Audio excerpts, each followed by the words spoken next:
What is your American dream? My American dream is to have a combination of living in an urban environment with a lot of culture and beautiful things, but also being able to be around nature. As someone who's not a Native American, the dream was to come here and do art and be creative and do it at a high level and have it seen by everyone out there, and it's definitely coming true. I just want to do what I love and be able to make a living off of that. American dream, it's like free, like everybody free, and then everybody friendly. The American dream was to just come to the United States for a better and greener pastures, and I did achieve that. Everyone has a right to the American dream.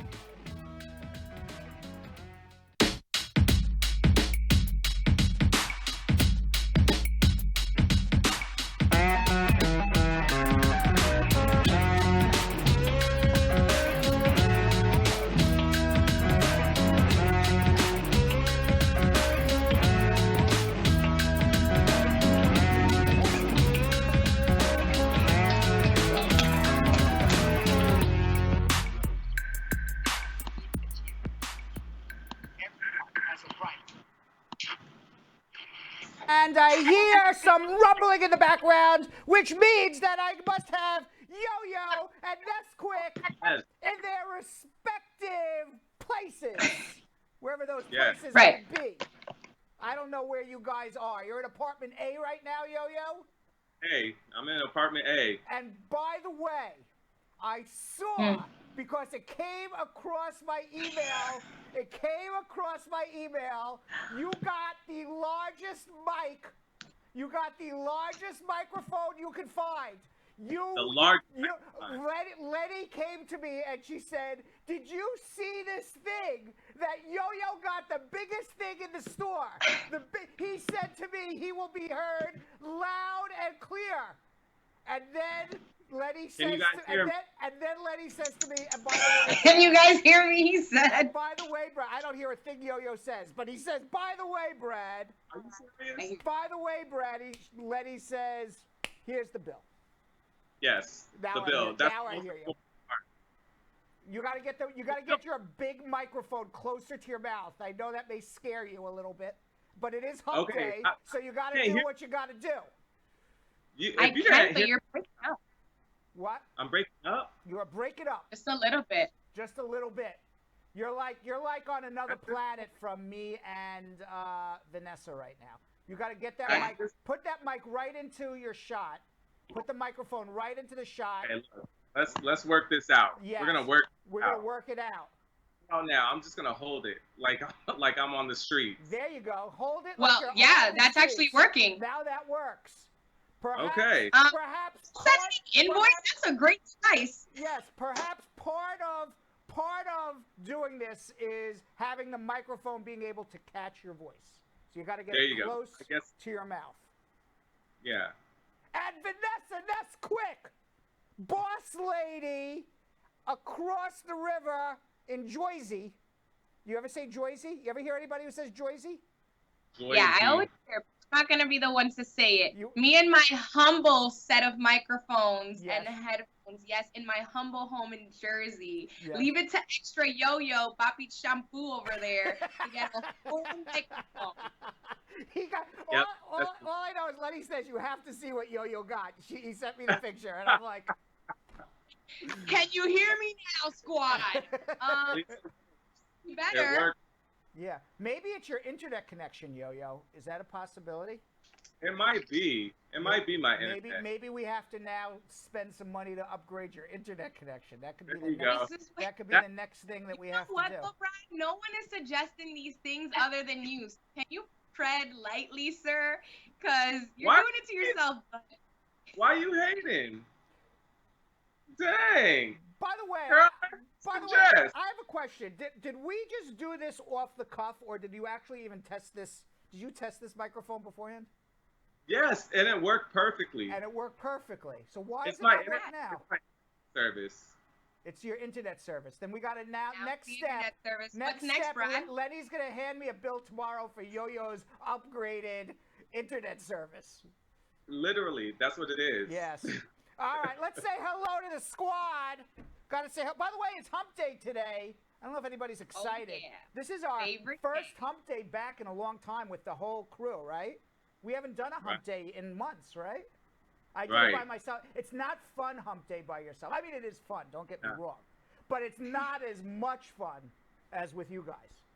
Because to see your reactions, especially, you know, both of your reactions, you know. But when I see Yo-Yo's reaction when we're talking about certain things that look like microphones, you have to be like, you know, laugh.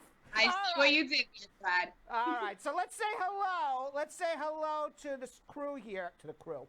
I don't even know what I'm saying. Let's say hello to the squad. Nicole Hernandez, Faye Blade, squad up. Dion Watson, squad up. Carol Anderson, the Tiger Saints, squad up. Brad Hun, and the team. Monica Stone, squad up. Chetty Manduri, squad up. How are you? And Dion Watson, I think I said. Tamika Nelson, what's going on, Stargirl? And Marcia McCullough joining us as well. Christopher Smith, I see watching but hasn't said anything yet, but I see who watches too. Lorna Benbow, it's really low, but hopefully we got our audio up now. You also may be trying to listen to Yo-Yo with his very extra large microphone that still we can't hear him. Paulette Bryce Cameron, squad up. Denisha Joseph, Lolith Daly, squad up as well. And Paula Morrison. Let's go over to YouTube. Jalove saying hello to everybody. Sexy Shan Myers is in the house. Alyssa Henry, Gareth Brown, squad up. Oliemi, squad up. Keisha Ford, Jessica Kalimi, Tia Persaud, what's going on? Gareth Brown, Loyal Soldier, has a question. We're going to get to you shortly, Loyal Soldier, because you're asking your question right up front, which is the smart thing to do. Kay, God bless. How are you? Daniel K. Carol, the Top Cat Tigress 2 Anderson, and Op 2001 says, hello, Brad. Nice to see you live here, finally. Nice to see me live, finally. I'm live every day almost, but I'm glad that you joined us. She probably live. catches afterwards. Yes, maybe you're joining us live as well now for the first time. By the way, we have a bunch of open lines right now. Maybe people are not used to me answering immigration questions, but now is the time. Well, not now. In about 20 minutes, 30 minutes, we're going to be answering your immigration questions. But if you want to get in the queue before everything gets filled up, let me give you a hint right now. We have open lines. In the past, before this whole pandemic, we never had an open line when we started the show. We have some open lines now. So if you call that telephone number scrolling on the bottom, 1-800-529-5465 or 212-227-8933, outside of the United States, you are going to get in queue to talk to me live on our show. But in the meantime, before we get into our schmooze and before we get into our Hump Day news, Yo-Yo and Vanessa has some rules of the road to tell everybody. What are the rules of the road?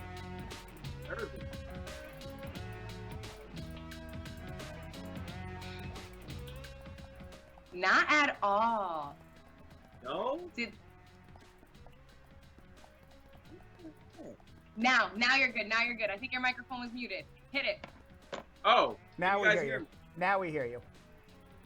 All right, everybody on Facebook, first things first, I need you all to share. All you have to do is click the little arrow on the bottom right of the video and share it to anybody's page, share it to an inbox. You can share it in different groups, any groups where you think that people will benefit from this show or even think it's entertaining. I need you guys to share it. Let everybody.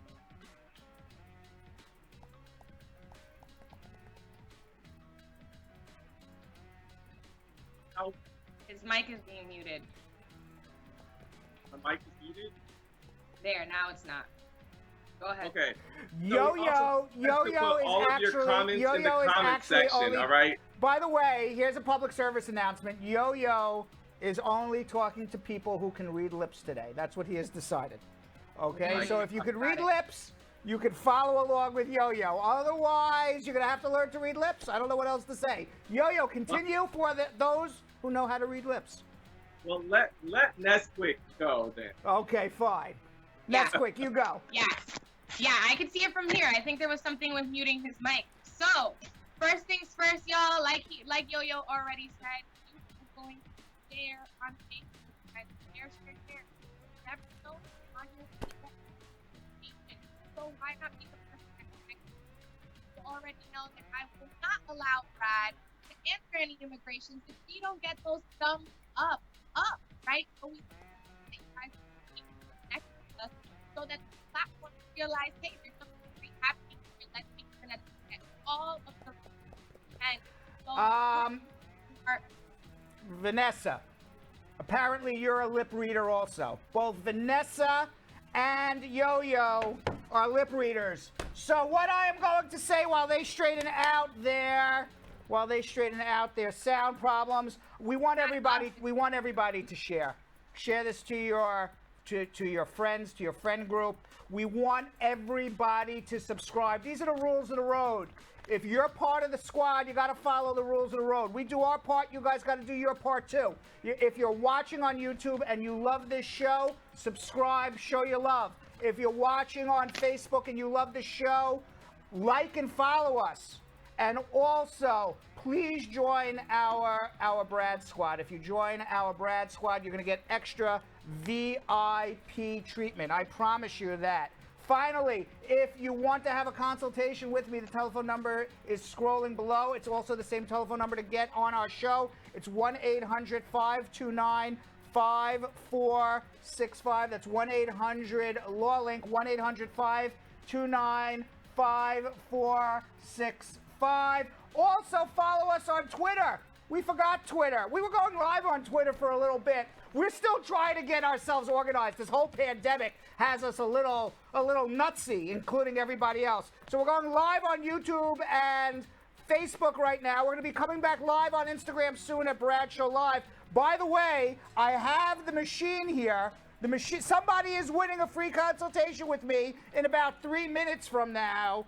But if you follow us on @Brad Show Live, you too can get in on our free consultation. All you got to do is find, what are we finding this week? What are we finding? There it is.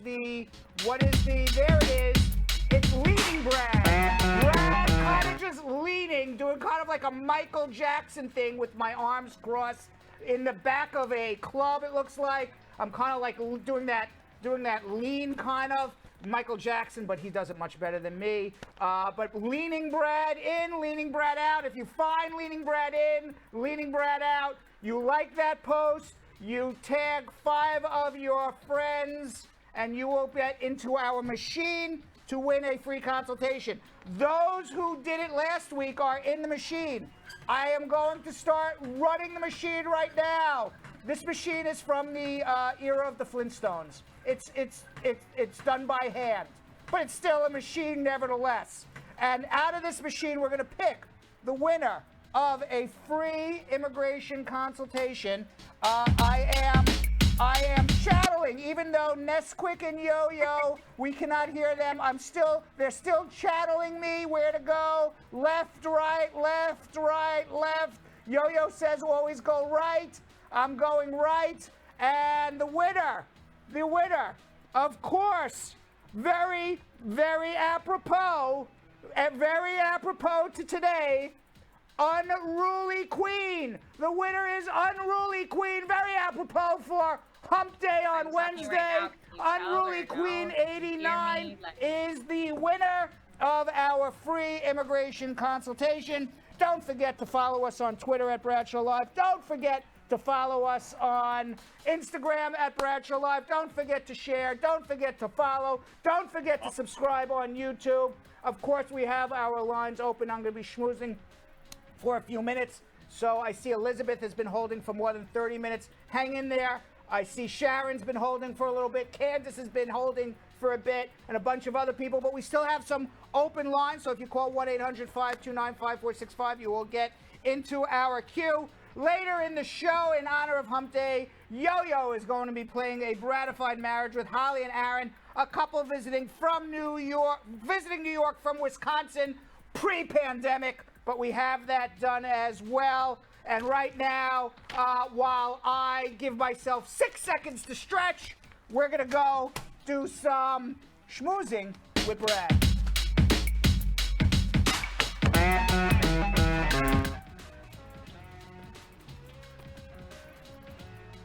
All right, so hopefully we have some video, and So hopefully we have some audio back with Yo-Yo and Vanessa. And by the way, ICE is telling, I don't know, this happened actually yesterday when we were on the show. Yo-Yo texted me in the middle, but I didn't really have time to, on Monday, I didn't really have time to gather my thoughts on it. It was happening towards the end of our show, but ICE is now telling students on student visas that if they're going to be doing online learning, they have to leave the country. And that's a really, really cruel thing because, number one, if you leave the country, there's no guarantee they're going to be able to come back. They've paid tens and tens of thousands of dollars to go to school here, only to leave the United States, and the sacrifices to try to get an education and a degree. And then when you go back home, there's really no guarantee that you have a good internet connection, just like Yo-Yo doesn't even have a good internet connection from Upper Manhattan. There's no guarantee that you have a quiet place in which to work and join your online school. And there is no guarantee that you can actually be in the same time zone as your school. Maybe you live halfway around the world and you got to get up at 2 in the morning to take your online class. All of this is set to take effect in early September if schools don't go online. And if schools go online and you are part of that school. So for those people, let me give you the advice right now. For those people on a student visa who have to do an online class, my advice would be, if you don't want to leave the United States, take a semester off from school, change to a tourist visa, because you can change for 6 months to a tourist visa. Unless something drastic happens, Biden is going to be the president in January, all of these rules will change, and then you change back to a student and take a semester off, because that to me would be a lot better than if you leave the United States and it's very difficult for you to join an online class because of internet, computer, technology, too many people in your home, too many distractions, different time zones. So to me, I would be, if that was a problem for me, or a concern that I may not be able to get a visa to come back to the United States, all of those are concerns for students. My advice that I would tell you is, if you want to stay in America, take a semester off and change to a tourist visa. You can do that. And then you can change back to a student visa. I'm sorry, Jill? So students taking in-person programs will be allowed to remain in the country, while schools with hybrid online in-person courses will be required to certify their programs are not entirely online. So as long as you are taking at least one in-person class, then you will be allowed to stay. It's if all of your classes are going to be online and nothing is going to be in person, that's when they're going to ask you to leave. Now, a lot of this is immigration related, obviously, because Trump wants immigrants out of the country. But also this is all school related, because if you hear Donald Trump, and we're going to be talking about it in a few minutes, he wants every school to be open. So he's literally forcing universities to stay open. Why? Because a lot of universities and a lot of colleges get a lot of money. It is a big, big business to get a lot of money from foreign students. They pay full price. Foreign students pay full price, and a lot of universities and colleges need that income.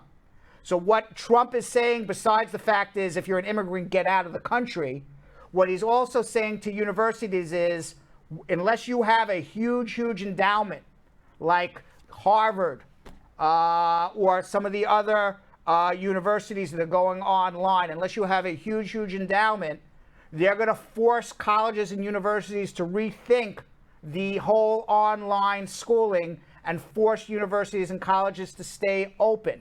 That's Trump's thing. He wants schools to open. He wants elementary schools open. He wants high schools open. And this is part of it. Now, Harvard announced on Monday that they're going to hold all their classes remotely for the next academic year, yet they're still charging the full $49,000. So while the school is going to have 40% of its students, mostly freshmen, temporarily return to Cambridge campus in the fall, all the instruction is going to take place online. Other Ivy League schools have taken similar steps. So, Yo-Yo, Vanessa. That's kind of sticky. Yeah. We're paying full tuition, but I'm home. Full tuition, but you're home.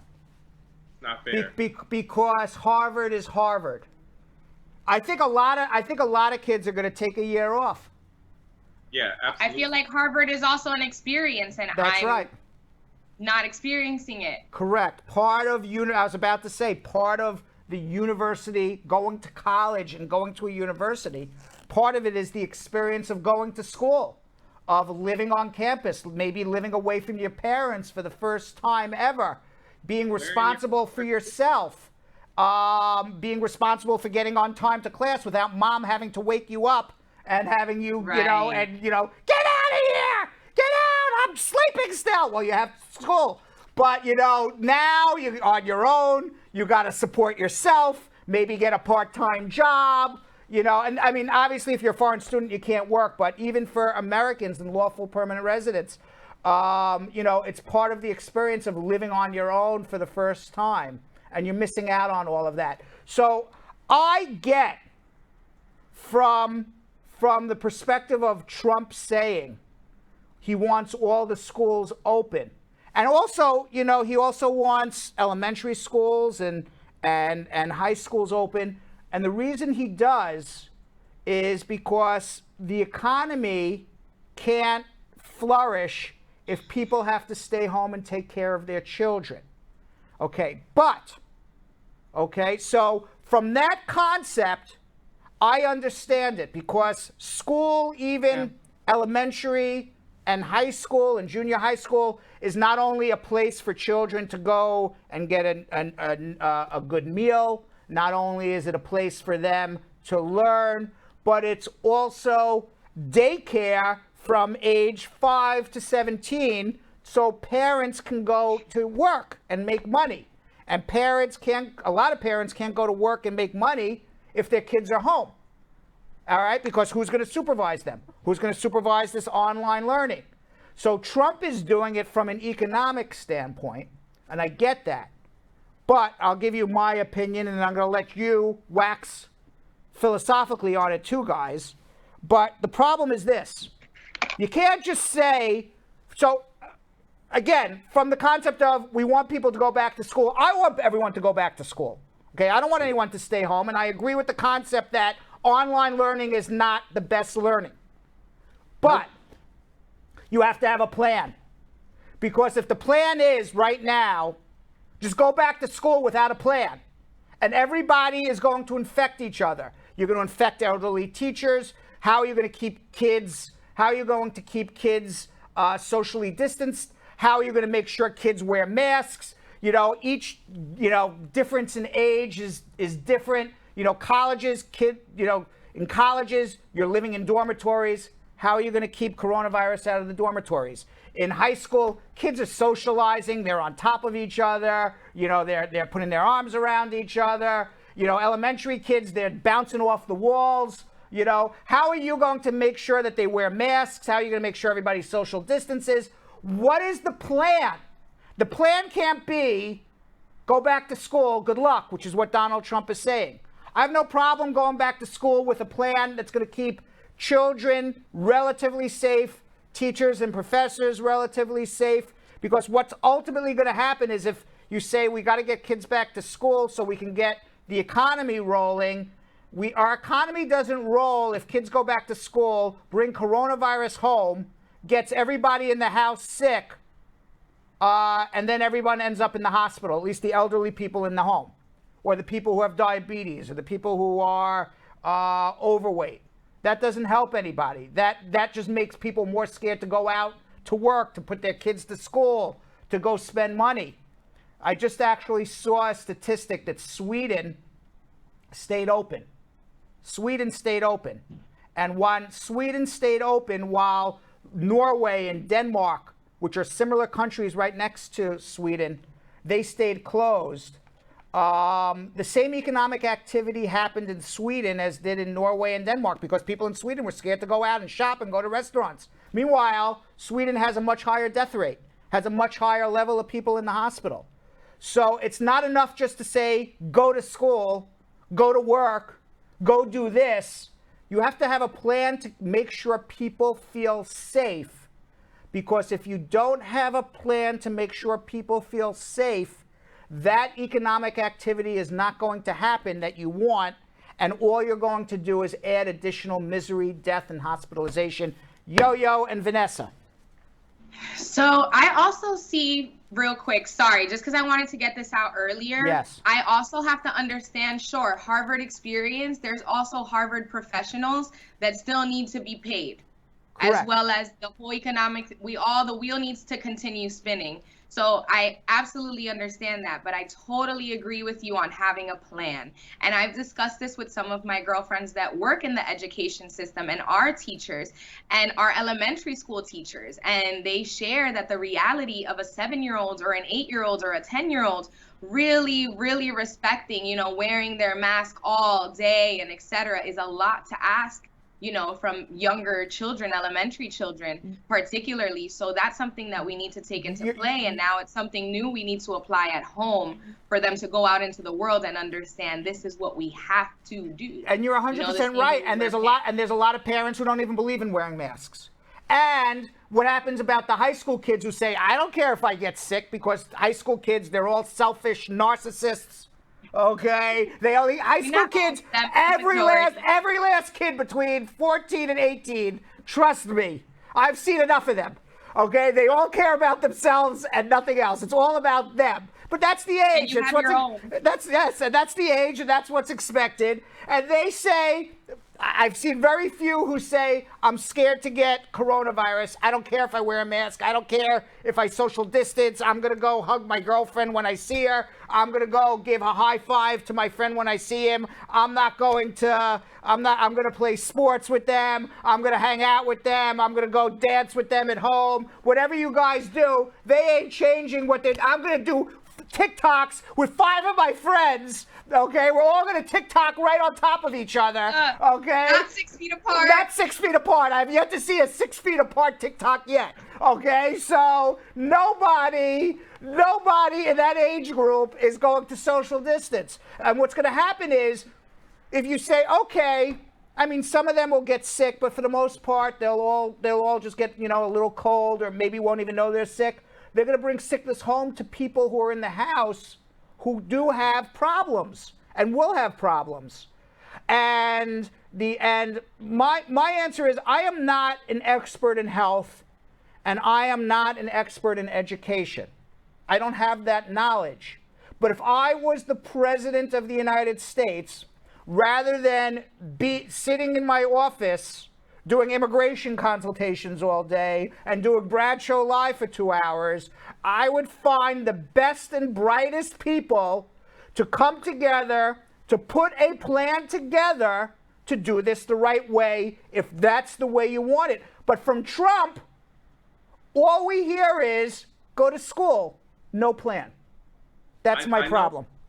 I know that certain schools, because I do have some friends that are in the education system as well, and I know certain schools that are about to open, they have like an A, B, and C track system that they're going to try and put in place. I mean, it's still, is putting a lot of people at risk, but at least that's a little something where all the students won't have to be at the school at the same time. We have not heard from the federal government a plan that people should follow during coronavirus, whether it's to go to school, to go to work. All right, in our office, Brad Bernstein has to figure out how to keep everybody safe. I'm not an expert in health, and neither are the teachers or the principals. Yet I'm responsible for making sure all my employees are safe, all my clients who come in are safe. And I'm doing this off the top of my head, to the best of my ability. I have yet to hear from the President of the United States what Spar and Bernstein, what Harvard University, what PS 129 should be doing to keep everybody safe. Our U.S. government has trillions and trillions and trillions of dollars. We can't find smart people to tell us what to do and then promote it to everybody? That's my problem. So what's the Department of Health for again? Exactly. Meanwhile, this is Trump's program. Okay? This is his program. If the school doesn't open, we're going to withhold funds from the schools that do not resume in-person classes this fall. That's his entire program. We're not going to give you money. You guys figure out how to stay safe. What? That's the entire program. That's my problem with all of this. I agree in concept we should all go back to school. Let's do it safely. I mean, obviously you can't do it. Obviously you can't do it, 100% safely. But maybe the federal government, instead of spending money on some border wall for $5 billion, why doesn't it give $5 billion to every elementary school to stay open till 8 o'clock at night and then have an A morning, a B afternoon, and a C evening? I don't know. I'm just coming up with ideas. But that $5 billion, and I have no idea if even that's the right thing to do, because maybe now I'm thinking, well, that wouldn't make any sense because parents still have to go to work. But that's just off the top of my head. But why can't you take the money for an effing border wall and give it to education so that we all can feel safe? And send our kids to school and put together a smart group of people to say, if we take this $5 billion, this $10 billion, we just gave $1 trillion in Paycheck Protection Program. That's wonderful, or $500 billion, whatever it is, some ridiculous number. We just print money. But then Trump says, we're not going to give school one penny, just open up without a plan. That's the problem. And I'm sorry I went off, and you guys need to comment too, but that's my problem with everything. No, it's the problem. Yes. Not just, it is definitely the problem. Yeah. We have to go, at some point, people need to get their education. We need to go back to normal living, but we need to not continue to spread this infection. So if we could just get a little more word on this plan, that's really important for our future, because our children are our future, or the children are our future. So we need to lock in the future. And if we can even make it there healthy. The reason why coronavirus, in my opinion, is ravaging now the United States of America is because there is no federal plan for anything. Trump is leaving it to the states, each particular state, for their own plan. But this is the problem with doing that.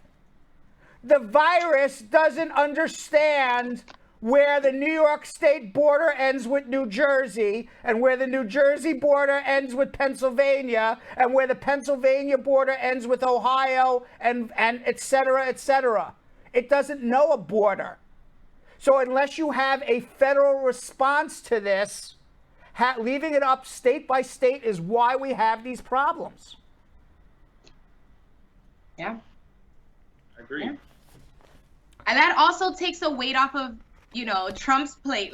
Okay, you guys let me know what you're thinking, figure it out individually, and then maybe when we can't all agree on something, where we see one state fail and what's working in another state, maybe we can come together and figure out what's going to work for the entire nation. But in the meantime, you guys figure it out for yourselves. Yeah. Meanwhile, in Florida, they're demanding every school, the governor's demanding every school reopen and give their own plan on how they're going to do it, without any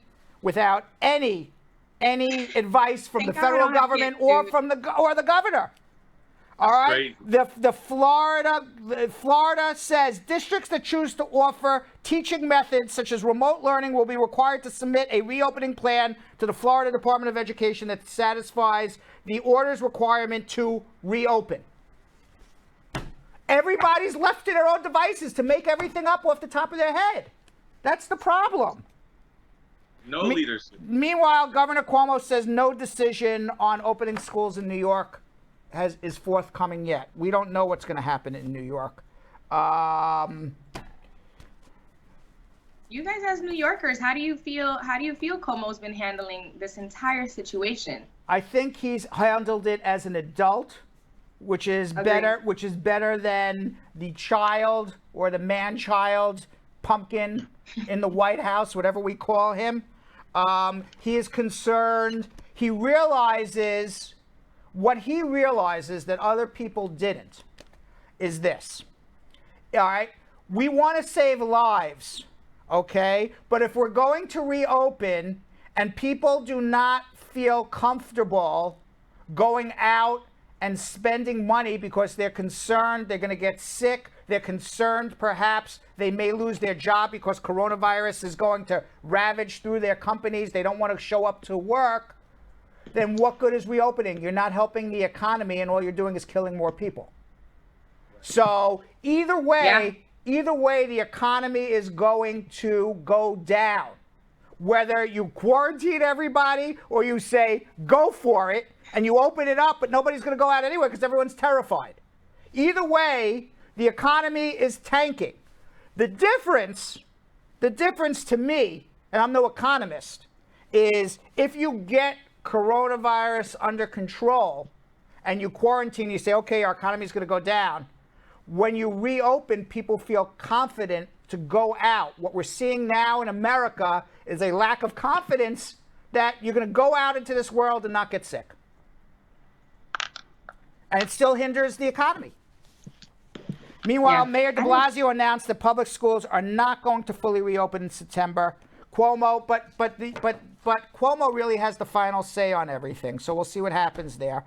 I think you'll have the right say. By the way, did you see Mary Trump? You know who Mary Trump is? She is the niece of Donald Trump. She's coming out with a book. And we could talk about her book maybe tomorrow. We don't have a lot of time. But what is interesting about Mary Trump's book, okay? What is interesting about Mary Trump's book is that she said that Donald Trump paid somebody to take his SATs, and otherwise he would not have gotten into the University of Pennsylvania. So he cheated on his college exam. This is the niece of Donald Trump. Me too. I believe it. He cheated on his exam. Now, what is ironic or sad or unfair or multiples of those words is now, if you remember in 2019, celebrities Lori Loughlin, Felicity Huffman, a number of very wealthy San Francisco Bay Area parents, they were charged and went to jail for hiring somebody to either take the SATs for their child or to falsify their application to get into a college. They all went to jail. Okay? Now, some of them went to jail for 14 days. Some of them are going for 5 months. So what did the president get? Okay? What did Donald Trump get for cheating on the SATs? The presidency of the United States. I want Donald's luck. I just want his luck. Like, then everything, but really think about it. Like, when Donald Trump takes the SAT, like, back in the day, like, whenever that was, which is what do we think? Like, that was the 1980s, late 70s, the 60s. He graduated in 68, so it was the 1960s. I feel like it was easy. Like, I hear this, and it's because nobody cared back then. Absolutely, yeah. Right. And it was also easy not only to cheat to get into University of Pennsylvania, which for those who don't know is an Ivy League school, but it's also easy to get a chiropractor to say you have some foot problem and you can't go to Vietnam. That's what he did also. Yet he runs our military now. Okay, cool. And he hung out with Epstein, but we don't have time for that. Carry on. All right, let's any event. We got to get to our Hump Day news, because other than that, we will never get to immigration questions. But Hump Day, we got to give the people what they want, right? At least 2 juicy Hump Day stories. Yeah, we got to give the people what they want. So in France, talking about coronavirus. There was a patient in France. This is a new symptom of having coronavirus, is having a erection that's lasting more than 4 hours. So there are people who are being documented in France that they are, if you have coronavirus, if all of a sudden you start getting erections without any sort of sexual, thoughts going through your head, or anything like that, it could be a sign that you have coronavirus. So Yo-Yo, if all of a sudden you're walking around and you did not take a Viagra, and you're walking around and all of a sudden you get an erection that lasts more than 4 hours, and you say, what the heck's going on here? You better call your doctor. Okay, but not only that, your doctor may be telling you to go get a coronavirus test. Now, whenever, you've always seen those ads forever, like if you have an erection that lasts more than 4 hours, call your doctor. COVID-19. Right, but now it's COVID-19 as well. But, I don't even know, I can't take credit for this joke. And I've said this joke many, many times, but it still makes me laugh. But I remember I saw a comedian. I don't remember his name, so I can't take credit for it. I give credit where credit's due. But I saw a comedian years ago, and a comedian said, you ever see this commercial? It says if you take Viagra and you have an erection lasting more than 4 hours, you should call your doctor. He says, damn, if I have an erection that lasts more than 4 hours, I'm not calling a doctor, I'm calling a hooker. So with that, now if you have an erection that lasts more than 4 hours, you better get a coronavirus test. That's what needs to happen. COVID-19, do all the things you weren't doing before. That's right. Now apparently, coronavirus surge is not enough to halt lap dances in Miami. There was a brief moment last week when Miami appeared to be cracking down on lap dance places, but a senior county administrator said that Tuesday that lap dances do in fact remain legal in Miami. Yo-Yo, you and your whole crew, if you want to leave apartment A, you can go down to Miami for some lap dances. What do you think, Yo-Yo? Would you be doing some lap dances in Miami during coronavirus time, pandemic? No, absolutely not. I don't even like strip clubs, period. So I'm definitely not going while Corona's out there. What about the poor strippers who have to, you really think about it.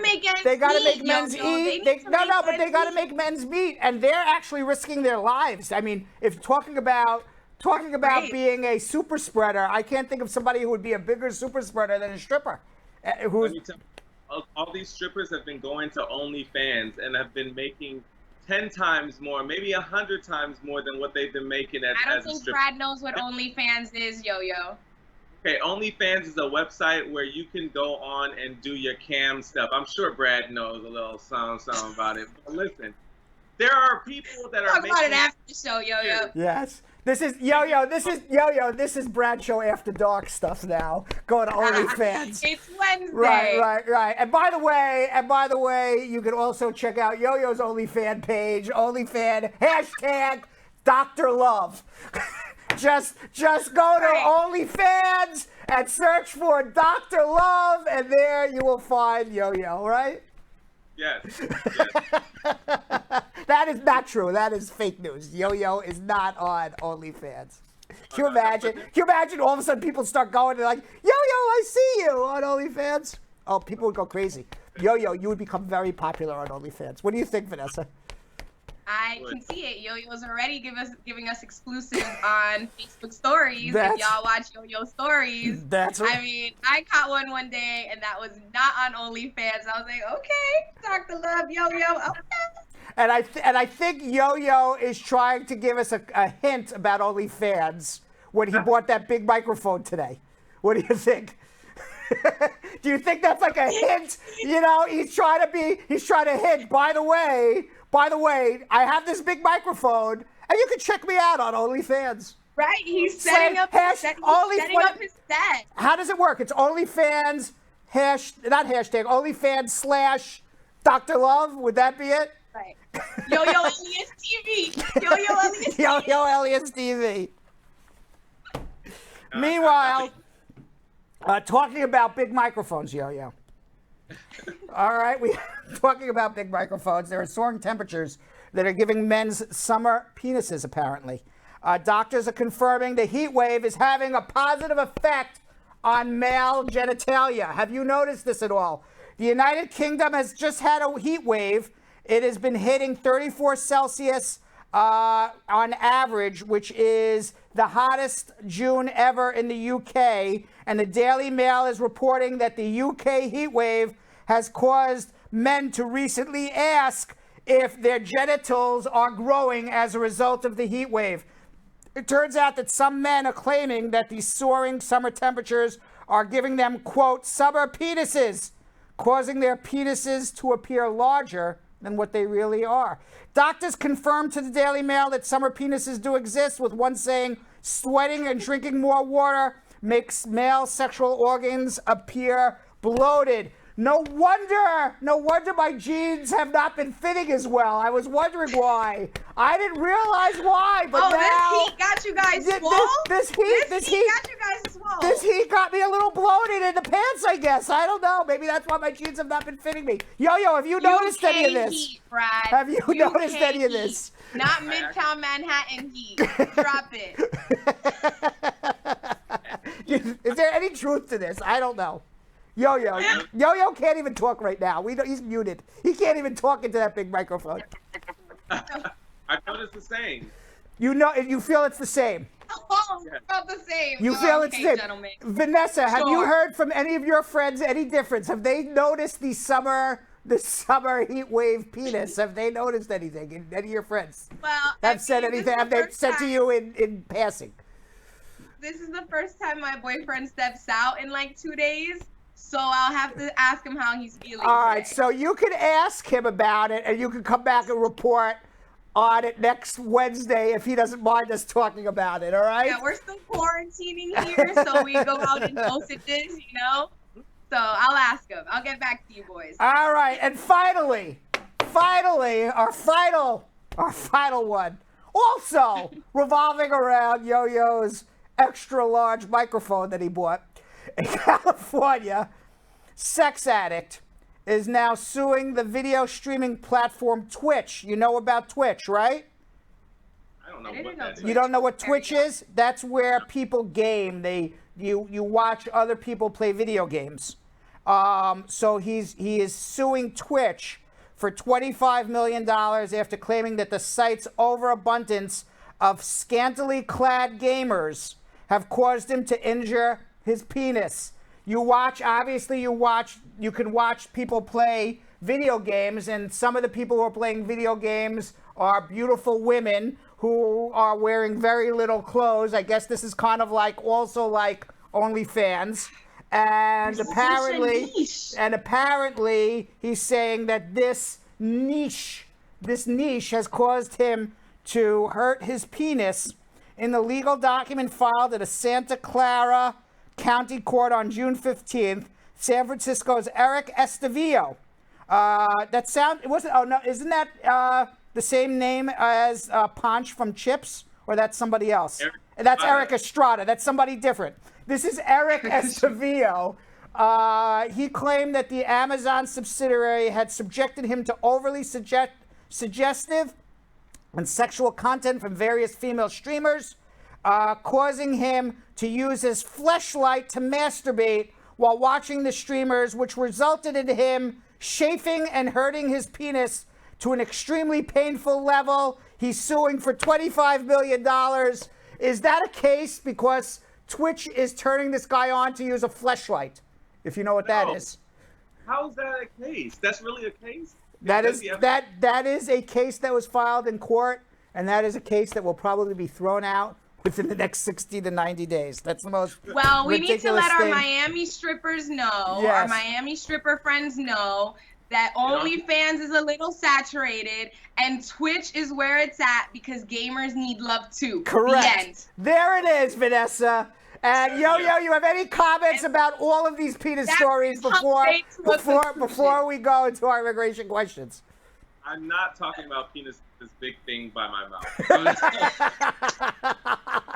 You know, I'm going to tell you something. There is no show, I think, anywhere in the world that would go from this conversation to answering your immigration questions. But I think we are going to attempt to do that right now. Vanessa and Yo-Yo, why don't you tell everybody what to do while I start stretching? All right, guys. I hope you guys can hear me now. Everybody on Facebook, first things first, I need you guys to share with everyone, please. Also, put all your comments down and your questions in the comment section. We're going to be doing a social media check-in very soon. And now it is time for you guys all to start your watch party. You already know how to do this. All you have to do is click on share, and then under it will say host a watch party or start a watch party. And what that does is it takes the video from our page to your page, and you are the host. You tell everybody to come to the real page and also put in their comments, subscribe to Facebook. Now, Vanessa, I'm hoping you guys can hear me. Ness-quick, what are we going to do on YouTube, you guys, you should have already. I didn't let you know earlier because my mic didn't let you know earlier, but you should be subscribed, friends. Make sure that you subscribe and you turn on that bell so that you are notified as soon as Brad's show live goes on Monday through Friday, where we are answering your immigration questions. On YouTube, you can also share this stream. Friends, what I was trying to tell you earlier before is that you are such a powerful source. So you know about the show, you are loyal to our show, you know you have gained so much information. Go ahead and share that with your friends. You can do it via YouTube, sharing it as a post, share the link, send it through text messages, DM it to your friends, post it on Facebook, Instagram, everywhere, which then leads me, if you haven't already, you should be following us on Instagram at Brad Show Live. Make sure that you follow us and that you find Brad's new giveaway post where he's dancing like MJ, and you are going to make sure that you like that post and tag 5 friends. Every time you comment on this post and tag 5 friends is another entry into our wheel that we spin, and we choose a name and you get a free consultation with Brad that's normally a $200 value for absolutely free. So you want to take advantage of that. Again, all we ask from you is to share, tell your friends, tell your family. You never know who's around you that needs this information. We can all use this knowledge, but we can't get it out on our own. As well as give us those thumbs up, friend. If you're not sharing it, at least bring those thumbs up and let Brad and us here and the crew know that you're loving us. So now we're going to get to what you all been waiting for. Let them know, Yo-Yo. What are we doing next? All right, guys. This is where you guys start to call in.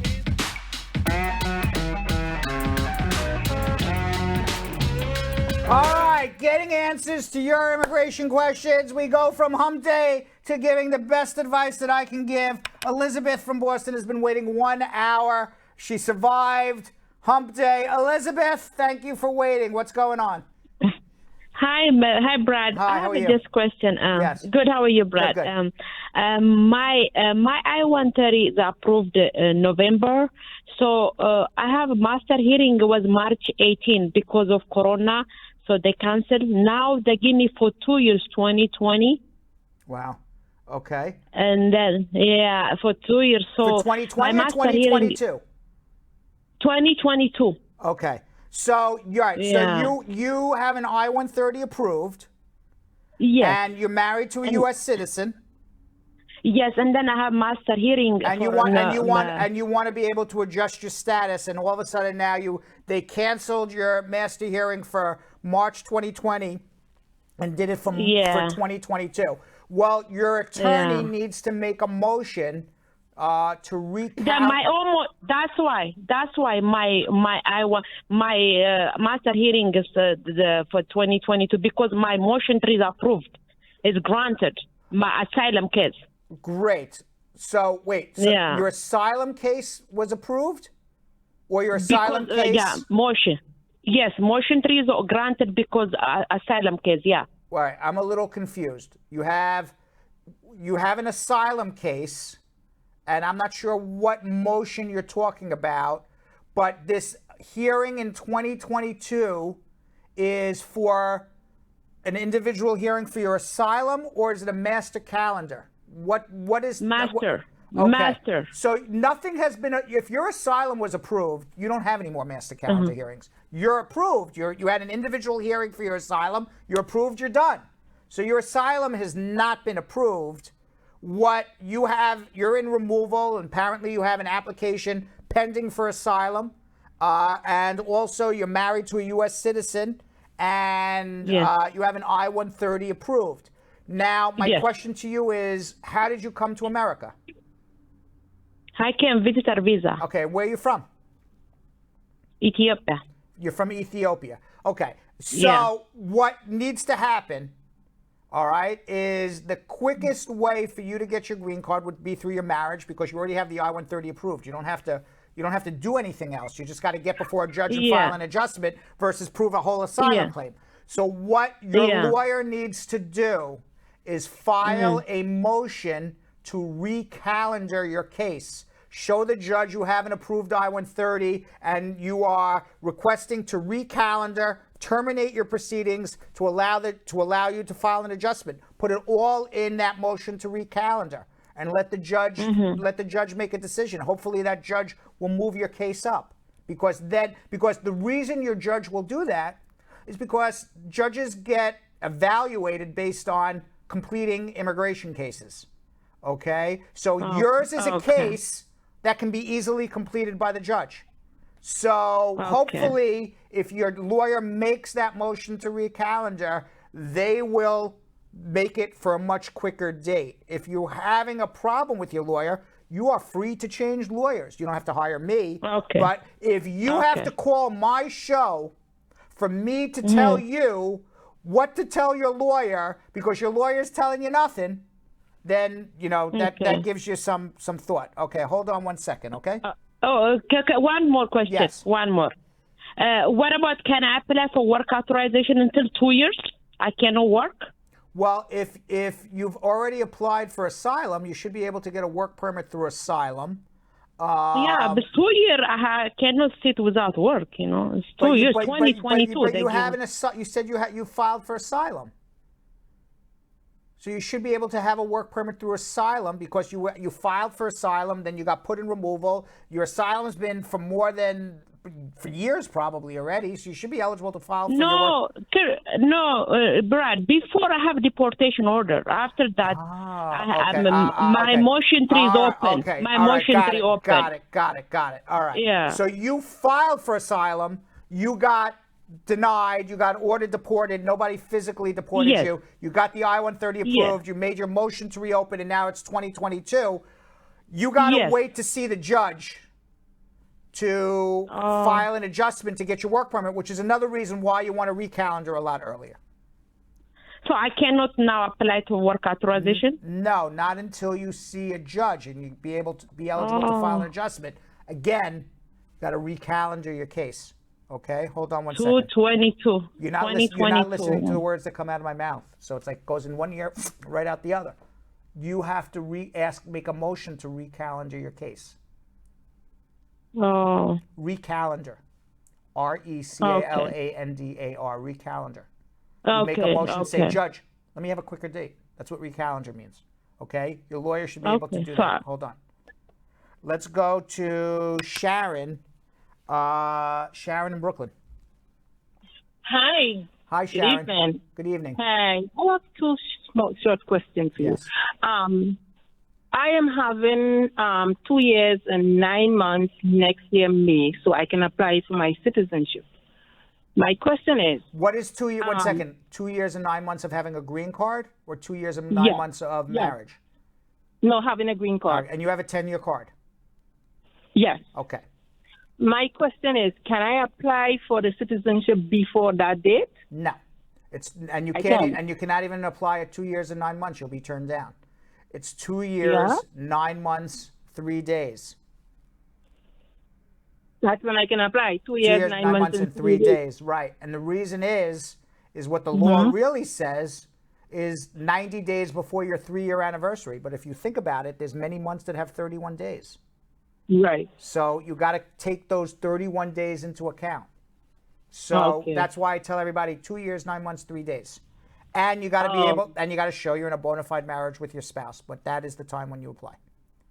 Okay, because I did it through VAWA. Oh, okay. So yes. So then it would be 2 years. You don't need to do with your spouse, obviously. Then, so it's 2 years, 9 months, 3 days. That's when the application. But believe it or not, I've had people call me on this show and said, Brad, I don't understand. I applied for citizenship at 2 years and 9 months, and they turned me down and told me it was too early. And then they came into my office and they showed me, and I said, yeah, you filed 1 day too early or 2 days too early, because the real rule is 90 days before the 3-year anniversary. Okay, I got it. All right. And yes, the other question I want to ask you, I haven't been working for the past few months because I'm sick, and my doctor told me to apply for disability. Now, short-term disability. I wonder if that will affect my citizenship when I'm ready to. Not one iota. Okie dokie. All right. Yes. Thank you so much. You're very Brad. welcome. Have a blessed one. Okay, my pleasure. I love when the answer ends. Not one iota, and I get a response, okie dokie. We're like speaking our own languages. Not one iota, okie dokie. All right, let's go to Richard in Minneapolis. Richard. Hello? How are you? I'm good. Can you hear me? I do. Oh, good. I just came up on your show on YouTube, so Okay, I was great. like, man. What's the question? So I have a case from like 2011. Uh-huh. I pled guilty to terroristic reckless disregard risk. To you threatened somebody? Well, no, it was because my public defendant at the time was like, oh, this case is blown all the way out of proportion. So it started from a domestic, and then at the end of it, because at that time it was... All right, so you pled guilty, and when was this? 2011. Okay, and when did you get a green card? 2009. And was this a misdemeanor or a felony that you pled guilty to? They have it as a gross misdemeanor. What does a gross misdemeanor mean? Where do you live? In Minnesota? Yeah. Okay, I'm not sure what a gross misdemeanor means in Minnesota, but unless it's a petty offense, and when I hear the word gross misdemeanor, it doesn't sound like a petty offense, and you pled guilty within 2 years of getting a green card, now I got to start questioning stuff. Now you got your green card, you said in 2009, and you pled guilty to this in 2011. Were you living in the United States prior to 2009? You said prior to 2009? Prior to you getting your green card, were you living in the United States? Yeah. Okay. You mean like before 2009? Prior, before? Yep, that's what I mean. Yeah. Okay, when did you come to America? 2006, I've been here. 2006. How did you come to America? Well, I came on a work visa. Okay. Then I went to USCIS. All right, so this is what the law says. If you're found guilty of a crime of moral turpitude that is not a petty offense, and this sounds like not a petty offense, I can't be certain about it, but it sounds like it's not a petty offense. I can only tell you what the law says. If you're found guilty of an offense within the first 5 years of you entering America legally, which is 2006, and this offense was 2011, and it goes based on not the day you plead guilty, but the day you were arrested. If that arrest for that ultimate guilty plea happened within the first 5 years of your entry into America, that's automatic deportation. They make it deportable, right? Correct. So you sounds, I can't speak right now, sounds like you have a big problem. So I think this is not going to be resolved on our YouTube, Facebook show. This is let's call Brad for a consultation time. All right, so hold on 1 second, all right? Let's go to Candace in New York. Candace. Hi, good afternoon. How are you? I'm okay. I just have a quick question, or two questions. My first question is, I got approved for the NVC. I got my welcome letter, but I was pregnant, and I recently just had my daughter, and I was receiving Medicaid and food stamp at the time. I canceled it out because I had started working, but my daughter had to do an emergency surgery, so I stopped working because I had to take care of her. Will this affect me with my filing? You're filing for what? For I-130. Okay. For my husband. For your husband. Okay. So if I understand correctly, and let me just make sure I understand this correctly so I can give you the right advice. While you were pregnant, you got some sort of Medicaid. After your daughter was and food stamps. After your daughter was born, you stopped that. But your daughter I recently just stopped it. Okay. How many months after from the time of birth? Like 4 months after. Okay, yes, it's going to affect you because what the law says is they will not take into account Medicaid for a pregnant woman until 30 days after the birth of their child. Then it starts counting against you when you go to file for your spouse. Now that doesn't mean. So can I use a joint sponsor? Well, yes. Not only will you need a joint sponsor, but your spouse is really going to have to show that they can. He's currently working. That he's working. He has his own health insurance. Then that would be very positive towards the case. Okay. My other question is: so my daughter is home right now, and she's on oxygen and pulse ox machine. She can get Medicaid. Can I expedite the case? No, you can't.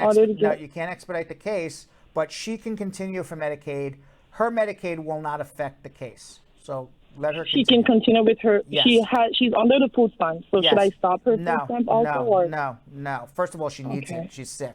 So she needs it. Okay. But number two, any government assistance you get for a child under 18, as long as it's for the child, does not affect you filing for your spouse. Okay, so will a positive impact me that I am in nursing school and I graduated from college and I've been working all this time and now is like the only time I'm not working? That all is a positive thing. Hopefully, when you file for your spouse, in 12 months from now, two things will happen. Okay, number one, we're gonna have a new president. Pray to God. Number two, that new president is going to change all these ridiculous laws anyway, and probably go back to the old system is my guess, but I can't be 100% certain. Now, in the meantime, file your papers, show your husband working, show him with his health insurance. If you're not working now, if you're not working now, you'll get a second affidavit of support from somebody else. And let's hope in 12 months from now, two things will happen. One is your daughter will be better. And two, as a result, you'll be working. And I think with all of that, and you go in 12 months from now for an interview and show everything we talked about, plus now I have a job, plus now I'm working, I think you'll be okay. Okay, just one more question, I'm sorry. So I just paid the fee on the NVC process, so I still have time to get my job do everything. Wait, where's your husband? He's in Jamaica. Oh, so he's not working with health insurance here. He's working in another country. No. He's working in another country, and he has health insurance there. That doesn't help him. But that doesn't help him for America then. Okay. All right. That doesn't help him for America because health insurance in another country makes no effect on whether you'll have health insurance here. What you'll ultimately need to show is his work experience in another country will translate to work here in America. That's what will need to be shown, and perhaps even an offer of employment, and that offer of employment has health insurance. Okay. All right. Okay, so I cannot expedite the case, even though the hospital is willing to give me a letter with her diagnosis? You could try. Nothing bad will happen. Okay. But they're not going to expedite it. Okay. All right. Thank you so much. I appreciate it. You're very welcome. Have a good one. Okay. Thanks. All right, let's go to Jang in Louisville. Jang. Hello, Brad. How are you doing, sir? Good. How are you? Yes, I am very good. I just have two questions to ask. But first, I just want to say that, I'm a big fan of your show. Thank you. I watch your show, and I appreciate everything you are doing. I do. And by the way, Jang, I'm a big fan of you because you're a big fan of me. Thank you, sir. All right, what's up? Okay, my first question to you, sir, is I got married in August of 2016, and then I got my green card, my first 2 years green card in 2017. Okay. So now in 2019, July 9, I filed for them to remove the condition, So now, since last year, I haven't had anything about my case. Did you get an extension? So, Did you get an extension? yes, they extended, I believe, for 18 months. 18 months. Okay, so Yes. so unfortunately, you're probably not going to hear these I-751s now are taking between 18 to 24 months. So it's not unusual to wait that long to hear. If after literally 2 years you haven't heard, then that's the time to start saying, hey, what the hell's going on? But right now, you got to look at the good news. The good news is you have your green card.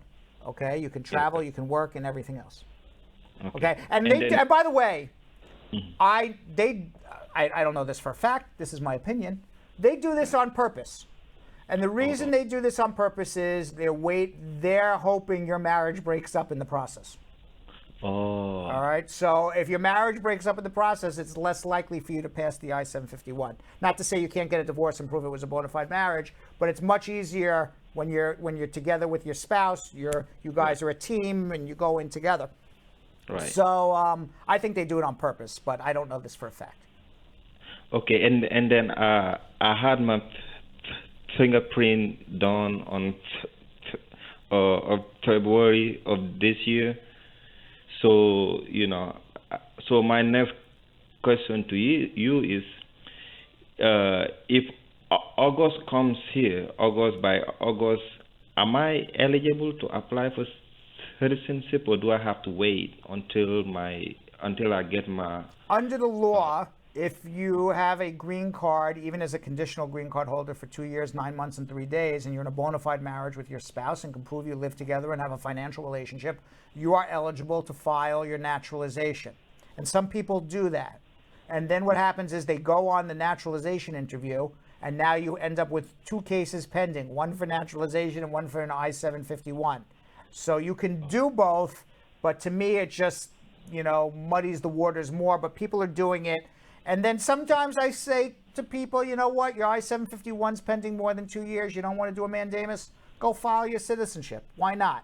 So, nothing bad's going to happen to you by filing your naturalization. I just don't know by doing it you're necessarily going to put yourself in a better position, but it's possible. They're going to end up interviewing you. You got to prove it's a bona fide marriage at your naturalization, and then they're going to get a second chance to interview you for your I-751. I-17. Okay, all right. And then now my final and last question. So, as it stands right now, will I be able to petition for my mom that is in Africa? No, not until you become a citizen.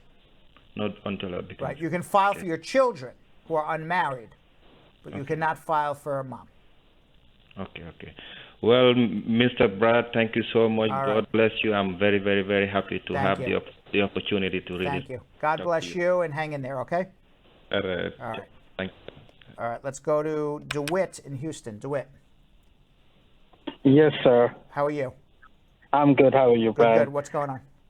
I had just 2 quick questions. So I'm just a permanent resident, and I had the extension, the one with the 18 months. Right. And that one is about to expire, and I'm just thinking to just travel outside the United States. Is it safe to just travel with the I-51? As long as the I-751 extension, as long as you're traveling within that 18-month period, and you're returning within that 18-month period, and you have that notice along with your expired green card, is it safe for immigration? Yes. Is it safe for coronavirus? That's a whole other question. If you go beyond that 18 months, that extension notice is only for 18 months. So once you go past that 18 months, you got to go to immigration and get a stamp in your passport before you travel, or you're going to have a problem at the airport. Okay, so once I got the stamp, so I don't have a problem with the airport. I can travel. Correct. Okay. And my other question was just like I'm just waiting for my interview. So my interview just waiting for it say on May. So just ready to just make an interview, but I don't know when it's gonna happen. But my wife, she's a U.S. citizen, but she used SNAP and just Medicaid. Does it affect me? Not to remove the conditions. It won't affect you. It doesn't affect me, right, sir? Not to remove the conditions. Okay, all right. All Sir, right. thank you You're so very much. welcome. You're the best. Okay, thank all you. right. Best of luck. Let's go to Thomas in Tampa. Thomas. Thomas. Yes, sir. What's Hello? up? What's going on? Hey, what's going on, sir? How are you? Good. What's going on? I have a case for my case I-360. I got approved last year, and I have interview in May, but was canceled because coronavirus. Right. When do you think you have? I have another interview or schedule it? When are you going to get your interview? Is your question to me? Yes. Okay. Magic 8 Ball. I know nothing about Thomas's case. I do know immigration is closed right now with coronavirus. I don't know when they're going to schedule interviews again. I don't know when they're specifically going to schedule Thomas's interview again. But do you think Thomas will get an interview by the end of the year, Magic 8 Ball? Let's see.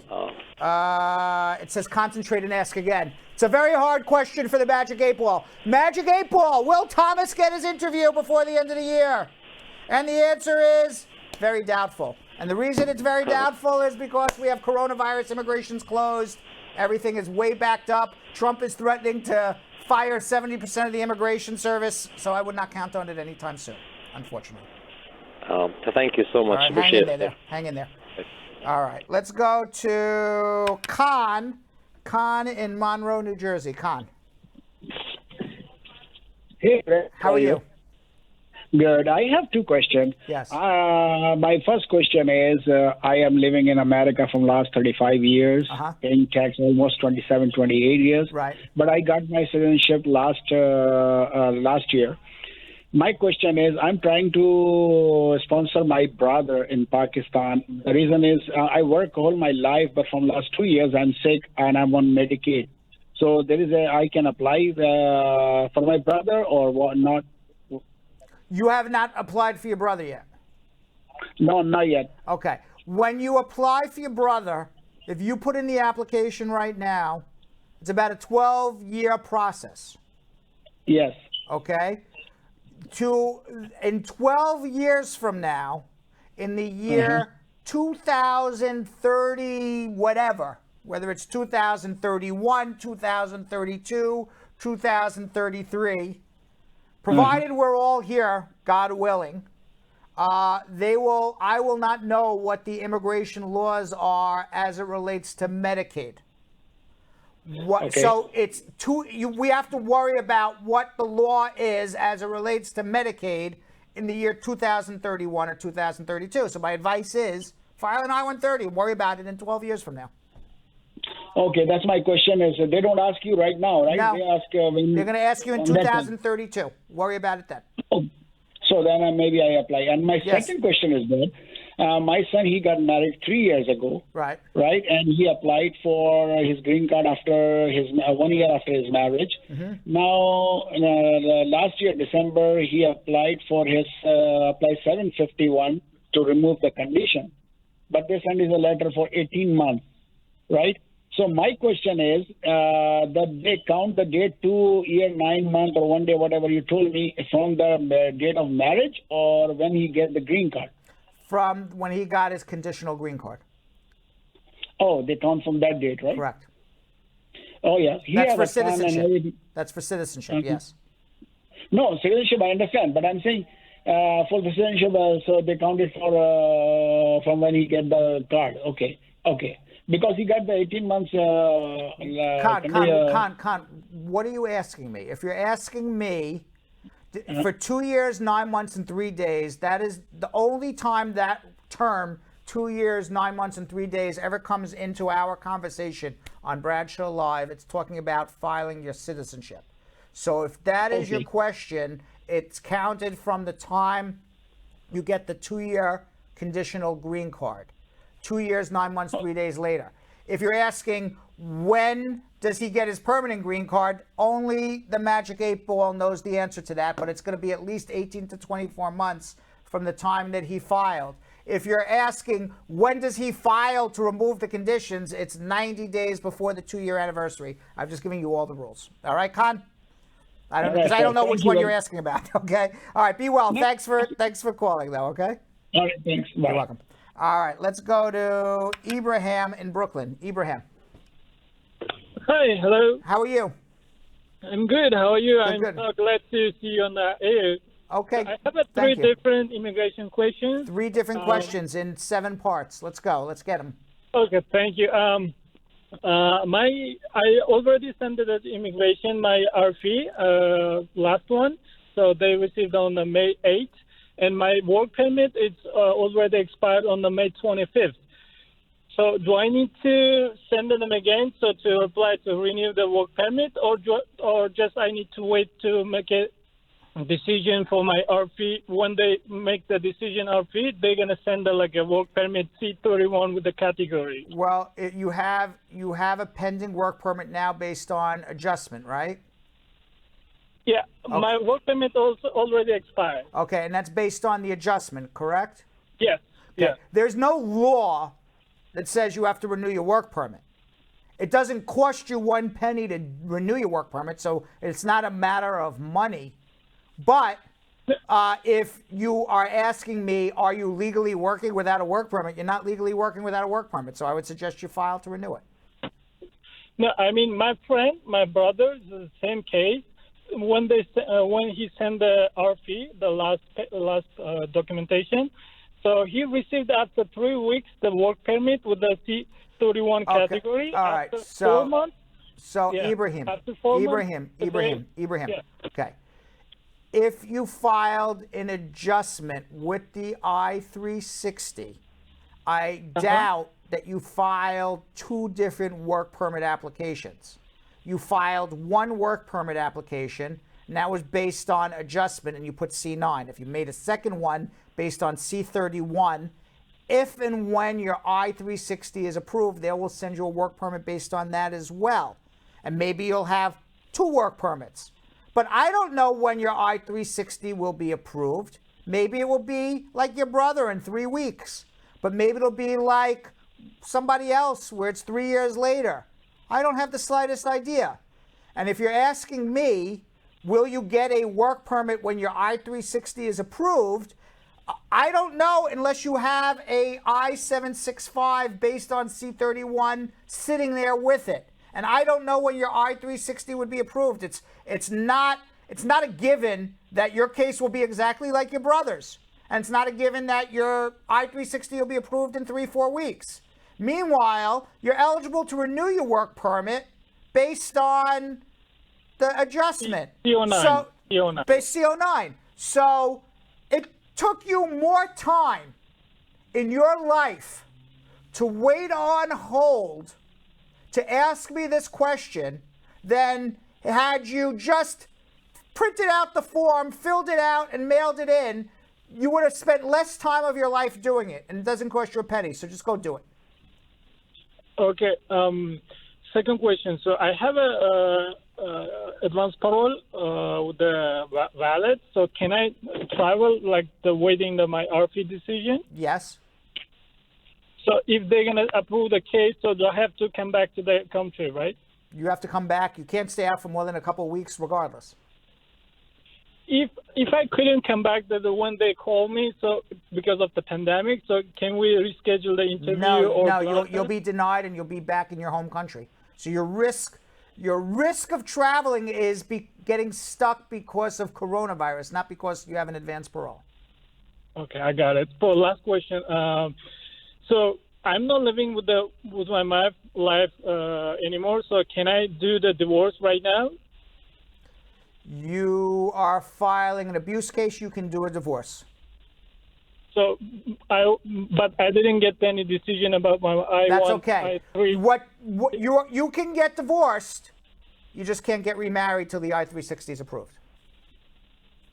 Okay. When they gonna call me to interview? So if I'm divorced, so it's fine, right? Perfectly fine. Just be honest about it.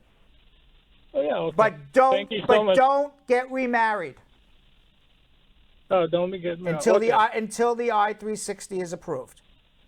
Okay. Got it? Thank you so much. You're welcome. Thank you so much. All I'm right. happy. Thank you. Good. I'm glad you're happy. I'm happy too then. Let's go to Baljit in New York. Baljit. How you doing, sir? How are you? Good. I have a question. I have a pending I-130 from my spouse, like over 2.5 years now. Right. And also I have a SIJ appeal pending from I-360 revoke. That was like over 2 years now also.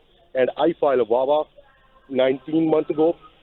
And you think I have to withdraw anything or just wait to get a decision? Well, for the your VAWA case? your SIJ is done for 2 reasons. Okay, there's 2 reasons why your SIJ is done. One is it's on appeal, so you lost it. And 2, you got married, so you're no longer under the guardianship of somebody. By getting married, you've basically made yourself an adult. So there's no more SIJ. Okay? So you after have it. it's done, what about SIJ, forget. It's I-130? done. Okay? You filed an adjustment. Things didn't work out with your marriage.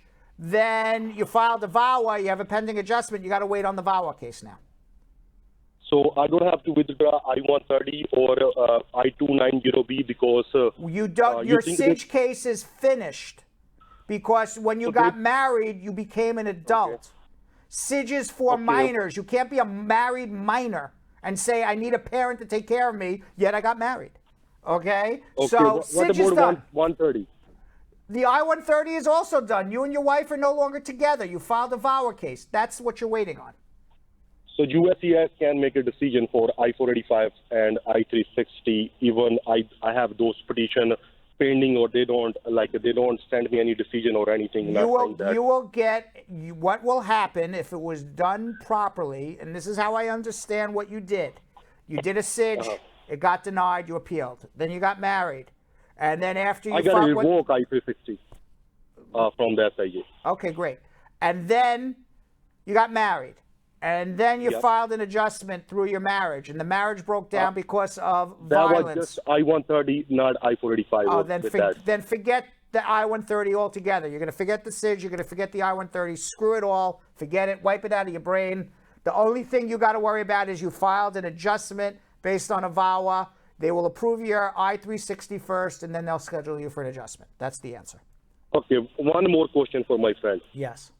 Sir, he have RFC for VAWA case like 6 months ago, and he responds them, and he never get a reply from them. You think how long they take after RFC, or do you have any idea? Well, it's supposed to be 4 months.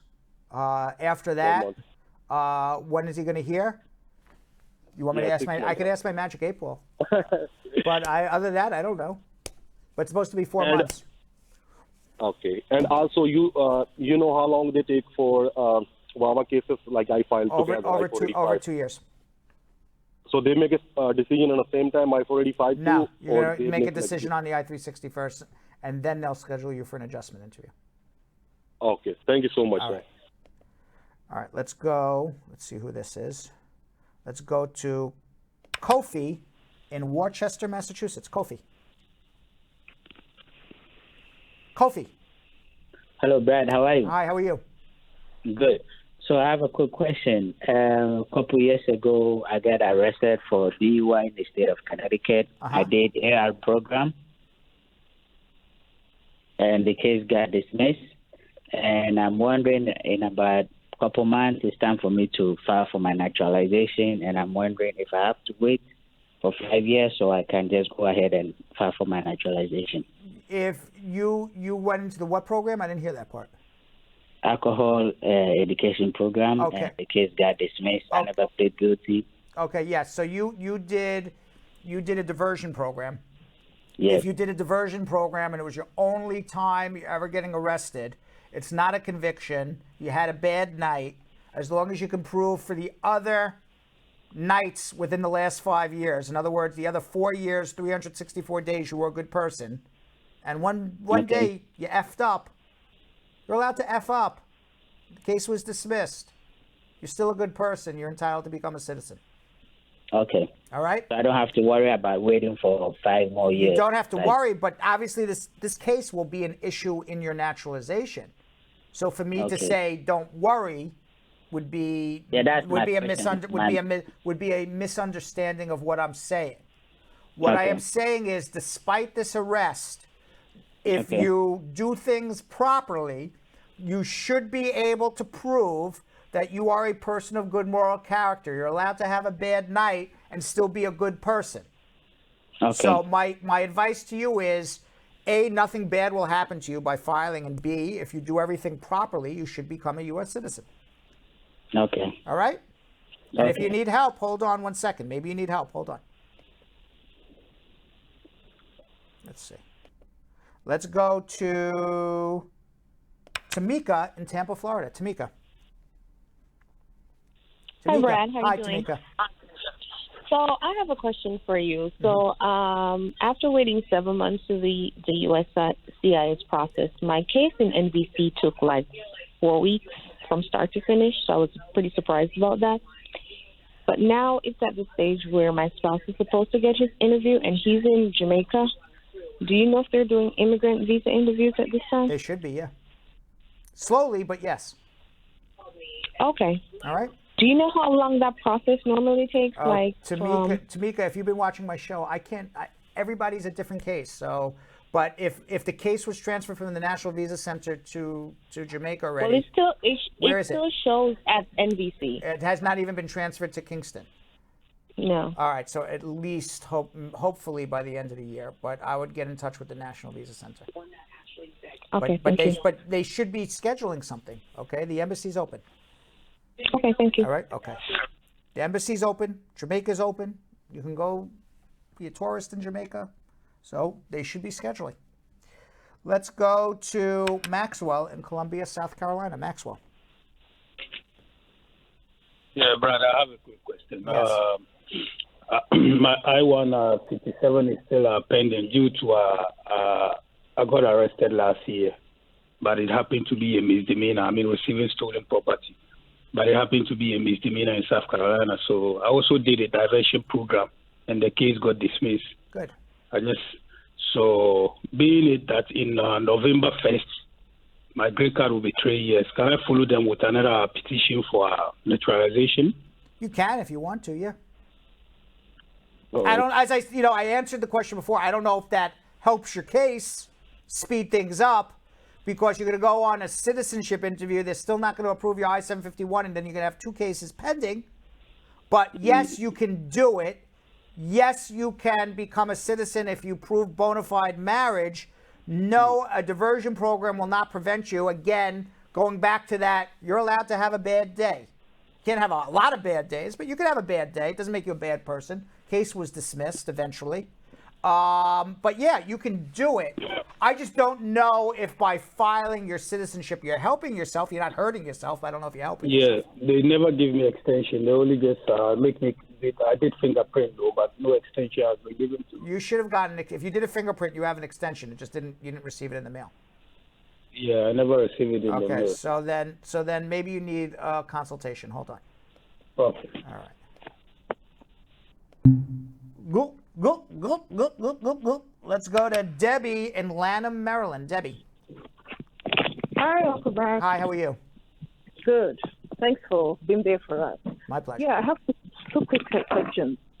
For someone who has a master hearing scheduled for March 2021 or so, thereabout, yeah, is there a chance of calling the person for a green card interview before then, or the hearing has to be done? Not a chance. If you're in removal, you got to be out of removal, have a judge terminate it, or a judge grant you a green card. You're not getting called for a green card while you still have a master calendar. Oh, really? Really. So, okay, but what if the work authorization card expires before then? Can one renew? What is the work authorization based on? No.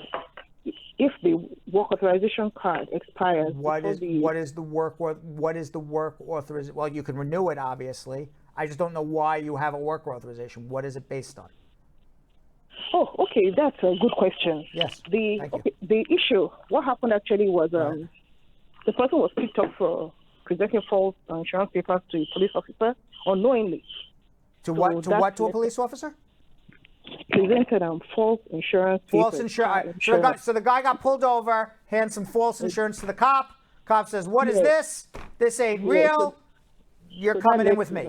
Right. Good. It led to an arrest, led to ICE picking up and all that. But of course, the person had already filed for adjustment before all this happened through marriage. Yeah. Got it.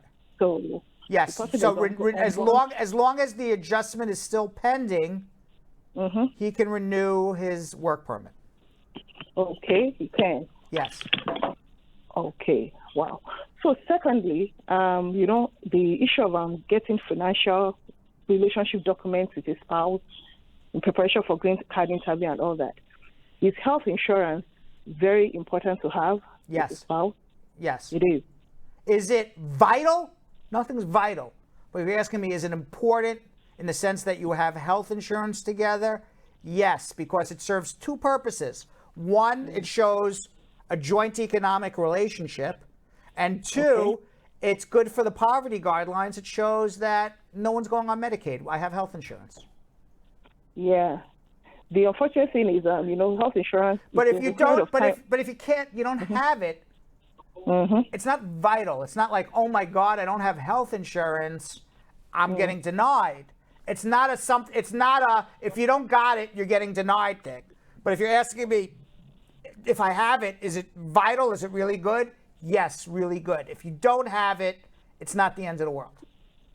Okay. All right. Because at the time they wanted to put in for the health insurance, it's totality of circumstances. It's everything. I know. Okay. All right. Yeah. Okay. I think that's it. All right, Thank Debbie. you. Best of luck. Thank you. Bye. All right. What do we got? I'm going to be back in about 30 seconds. But first, in our newest Braducation, I answer whether you still need to renew your work permit if you got your green card. Let's watch. You do not need a green card to get a work permit because your green card is your work permit. So if you have a green card, you are authorized to work in the United States. The real question is can I get a work permit before I get my green card? And that'll depend on your specific facts and what's happening in your particular case. Generally speaking, when you file an adjustment of status application, you do get a work permit prior to you getting a green card. All right, so Vanessa. Vanessa. That's my high-pitched voice. I don't know why. I went into high-pitched Brad. All of a sudden, my voice just cracked. And I went into high-pitched Brad. You sound like a friend of ours. Who's that? You sound like somebody we know. Who? Our friend. Groundhog Sam? But I'm not the voice of Groundhog Sam. Are you sure? I am sure. That doesn't sound like Groundhog Sam. That just sounds like high-pitched Brad. We still don't know who Groundhog Sam is. We have a general idea, but we're not gonna spill the beans. Don't spoil this boy. Like, don't do that. Don't We're tell all not the gonna spill the beans. Yeah, you just gotta get that extra large mic closer to your mouth. I'm sorry to embarrass you. It's Hump Day though. It goes perfect with the theme of the day. Yes. I'm sorry, Yo-Yo. All right, why don't we do something we like to call social media check-in? Why don't we do that instead?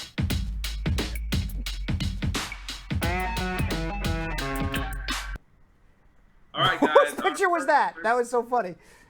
We just had a random picture went up. I don't know whose picture that was. Oh, okay. All right. Our first person comes from Brian D. Sun saying, can a minor beneficiary use a former address on his DS-260 form? Reason for this question is that where he is currently living now doesn't have a street number nor a house number. Well, why would you use your current address where you get somehow you have to get mail there, so you use that address. You don't use a former address. So whatever in other words, if I wanted to mail a letter to you, that is the address you put down. There has to be whatever the address is. Okay, and if So there's could it no, be there's someone no, else's if there's no, I mean, maybe the town is so small where he lives. Okay, maybe there's 6 people in the town. If there's 6 people in the town, then the postman knows all 6 people. Maybe nobody has a street name. I don't know where the guy lives, but you tell the truth to the best of your ability. Okay, the next one comes from Akinde Swarthy, and they ask, what can be done when an I-765 extension has been asked to provide initial and additional evidence, but the person has been laid off work due to corona? Why would you get an extension? What is the additional evidence that's required? You don't need to show you're working to get a work permit. So I don't know, that being laid off for corona has nothing to do with whether I can get an extension for my work permit. Yeah, so that's for my an answer. So that's my answer. I don't know what is in the RFE, but usually when you get an RFE for a work permit extension, you screwed up royally.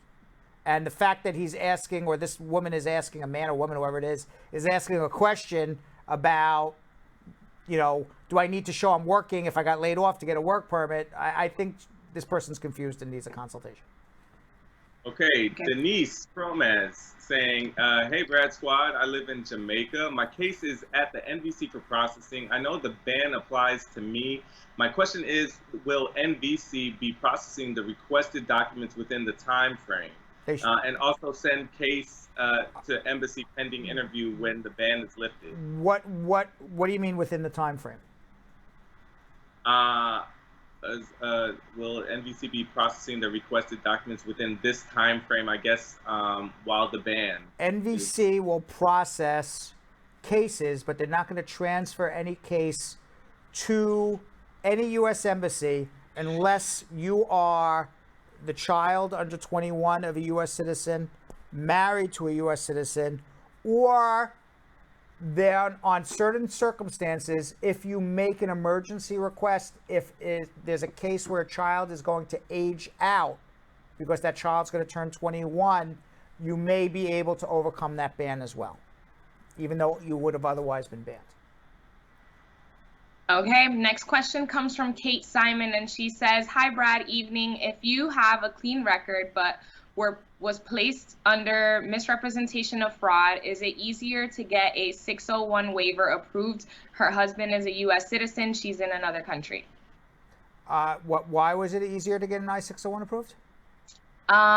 So they have a clean record. Okay, I have a clean record but was placed under misrepresentation of fraud. Okay, you need Is it easier? What is easier? Because you have a clean record? If you didn't have a clean record, you'd need multiple waivers. So to answer your question, having a fraud is a reason to need one waiver.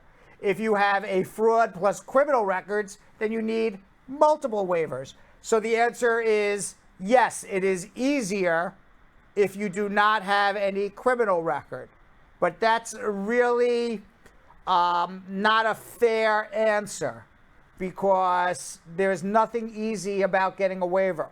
You have to show extreme and unusual hardship to your parent or your spouse to get that waiver. So there's nothing easy about it. Even if the spouse is a citizen, right? Even if Doesn't make a difference? Even if the spouse is a citizen, you have to show extreme and unusual hardship to that U.S. citizen spouse. So you saying, the government at the U.S. Embassy, they do this all the time. They say, here, you need a waiver, fill this form out. And the person fills out the form and submits it without showing any evidence of extreme and unusual hardship. And they say, whoo, that was easy.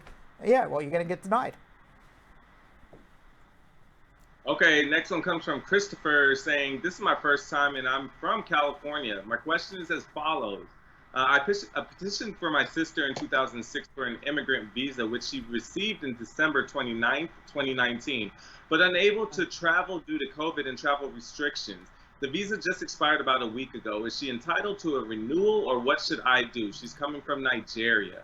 Well, you have multiple problems coming from Nigeria. Number one, you couldn't get in from coronavirus. Then Trump banned everybody. I think this is a situation where you're going to need to call the embassy to work out something individually for her? I don't have the answer, but we'd have to work it out and speak to them. Okay, next question comes from Melanie Oliver, and she says, "Hi, Brad. Love the work you are doing. Need your advice. I am a 10-year green card holder since 2019. My 18-year-old I-751 is pending. She did biometrics back in November of 2019 and submitted the application in March of 2019. Can she file for her own individual tax, or do my husband and I have to file her as independent for 2019 tax year until she receives her extension?" She's 18. What is she doing? Do my husband and I have to file for her as independent for 2019 tax year? Why? Because she's a 10. The person asking the question is a 10-year green card holder as of 2019, but her 18-year-old daughter has an I-751 pending.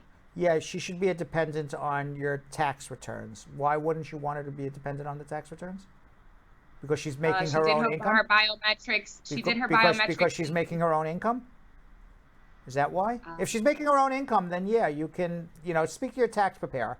But however, the legal way to do your taxes is the way to do it. But it has no effect on the I-751. If you have your 10-year card, she'll get the 10-year card too, regardless of how you do your taxes. Awesome. Claudio Corpuz saying, if a U.S. citizen marries a non-American Filipina, can the U.S. citizen spouse petition the Filipina's wife's children over 18 years old, but less than 21 years old to come to the USA? If the marriage happened before the children were 18. It's based on the time of marriage, not on the time that the application is put in. Okay, next question. How much and how long is the process? Any assurance in spite? No, that's not a good one. That was a continuation. Miles 7 asks, "Hi, Mr. Brad. What will happen if my spouse and I did not give the same answer to 3 questions during our Stoke interview? And after the Stoke interview, the officer asked my U.S. citizen spouse to explain those 3 questions." What would happen? I wasn't there at the interview, but, the more questions you don't answer correctly, the more likely it is you're not passing your Stokes interview. I don't know what the problem was with those particular questions. I mean, did they ask you, what's the color of the couch in the living room, and your spouse says brown, and you said a very, very dark red? Well, yeah, brown and a very, very dark red could be similar. Who knows? If they say, what's the color of the couch in the living room, and your spouse says, we don't have a couch, and you say, I have 7 couches, which couch are you referring to? Well, then you guys are living in 2 different homes. That's a big, difference. It depends on what the answers were. I don't know. I wasn't there. Okay, Nicole Hernandez saying, Uncle Brad, good day. My petition is now with NVC, and we're currently putting together our documents to submit. I just found out that my husband filed taxes for his daughter, and her mom filed for her the same year. The IRS wrote him with stating that he owes them. How does this affect our petition? I live in the Caribbean. Owing taxes is not a reason to deny your green card, but hopefully they gets on a payment plan. What? We don't hear you, Vanessa. Let's go again. Hear me. Sorry, I was hear you. muted. Yeah. Next one comes from Keisha Ford. Hey, Uncle Brad, in New York City, have you heard anything about interviews being waived for family-based AOS married to a U.S. citizen? Not unless you came on a fiancé visa, they will not be waived. Okay, Ian Kadar saying hacking. I applied N400 application in December 2019 and still waiting my interview. USCIS have changed the processing time from 12.5 to 36 months. Will this affect my case? Any idea? Please advise. What is the interview he's doing? The application. They applied for the N400 application December 2019. If you're waiting 3 years to become a citizen, you come see me and we will do a mandamus. You shouldn't wait 3 years. Mandamus. Okay, next one comes from Gareth Brown, and he says, hi, Brad. I was on removal proceedings. The immigration judge granted my AOS marriage. Great. but I am trying to travel next year. Can I go, or will I be denied? If you got a green card, you could travel. Okay, D Phenomenal Reason saying Wagwan, Brad. Wagwan. Wagwan. I don't say it good, but Wagwan. It's a big laughing face, so you got to say Wagwan. Wagwan. Yeah. Is that a yardie? All right. I did my marriage-based interview in early February. Still no update. Out to USCIS. Wait, you're breaking up after Wagwan. That's why I don't hear nothing. Say again. Somebody's talking in my ear. I don't know who's. Somebody's talking in my ear. Has to be quiet. Now go. Okay, I did my marriage-based interview in early February. Still no update. I reached out to USCIS. They said I was last scheduled for an interview, which wasn't helpful. What do you recommend I do? What do you mean you were last scheduled for an interview and it wasn't? Well, if it's been months and months and months and you haven't had any decision yet, most likely, and it was your first interview, most likely it's going to get into a second interview, a Stokes interview. So I think, people who go on their marriage interviews and they wait 8, 9, 10, 11, 12 months, or 6, 7, 8, 9, 10, 11, 12 months for a response and no response, you got to be thinking, I'm getting a Stokes interview at that point. So if you're getting a Stokes interview, you got to start preparing for it. And then come see me. They don't believe it's a real marriage is usually why you wait all that time. And then eventually they will call you for a Stokes. All right, last one. Okay, last one says, hey, this one comes from Dwight Tesma. It says, hey, Brad, question. I am a permanent resident in marriage case. I am waiting for my interview. Is it safe to travel internationally by I-551 stamp, even though the extension is expired? If you have an I-551 stamp, it is safe to travel. Don't go too far. Don't stay out too long. With that, in honor of Hump Day, we're throwing it back to last summer when life was good. There was no coronavirus, and we were able to get within 6 feet of somebody to ask them a question. And this is when Yonathan played a game of Bradified Marriage with Holly and Aaron, a couple visiting New York City from Wisconsin. Let's see if they can pass a USCIS Stokes interview. What's up, Brad Squad? It's your boy Yonathan Elias out here in the hot streets of New York, and today we have another episode of Bradified Marriage. All right, y'all already know, in order for a citizen or a resident to petition for their spouse, they have to pass the Stokes interview. That's when the immigration officers put them in separate rooms and test them to see how well they know each other and see if their marriage is bona fide. So now we're gonna get 2 lucky people to see how well they know each other and see if they could pass the Bradified Marriage. You let us know in the comments if you think they passed or not. Let's go get them.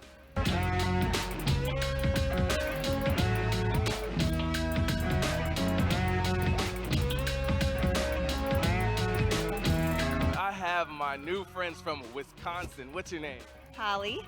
Aaron. And we're ready to play Bradified Marriage. The handy dandy headphones. Can you hear us? How long have you guys been married? We've been married for 12 years. What? Look how young you look. No stress in Wisconsin? Not a lot. Except for in the winter. Oh, yeah. Oh, I could only imagine. First question. What's your favorite genre of music? I really like so many styles of music. Probably more like a hard rock kind of style. Probably the one that I played most. Okay. I know she likes Broadway musicals. Not country, but like folk type music, like Johnny Swim. And what's your husband's favorite type of music? He likes a little bit of harder music. Hardcore, metal, screamo. Where was your first kiss? Our first kiss was at Kickapoo Park in Lincoln, Illinois.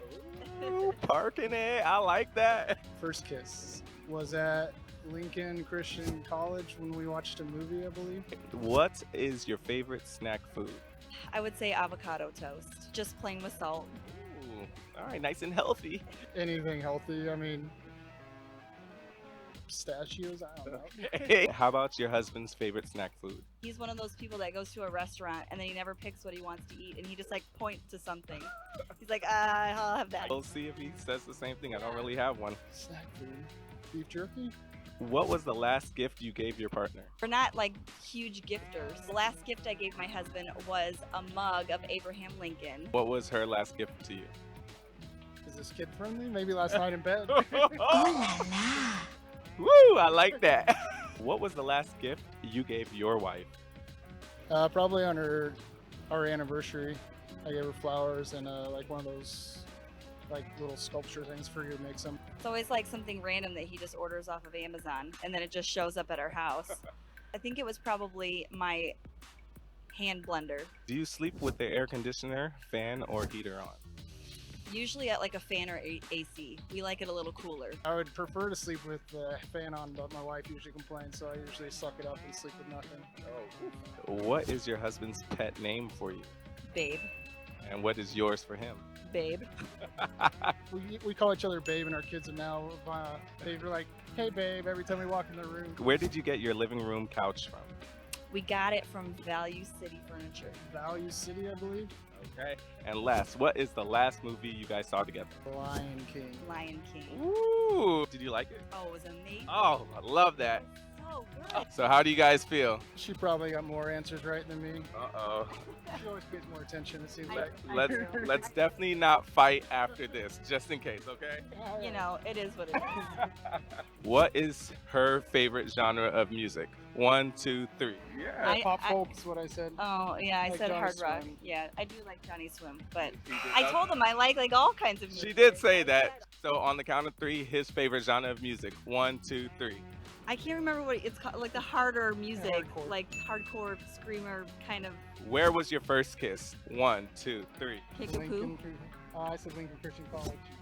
Oh, well, it's in Lincoln. It's in the same town.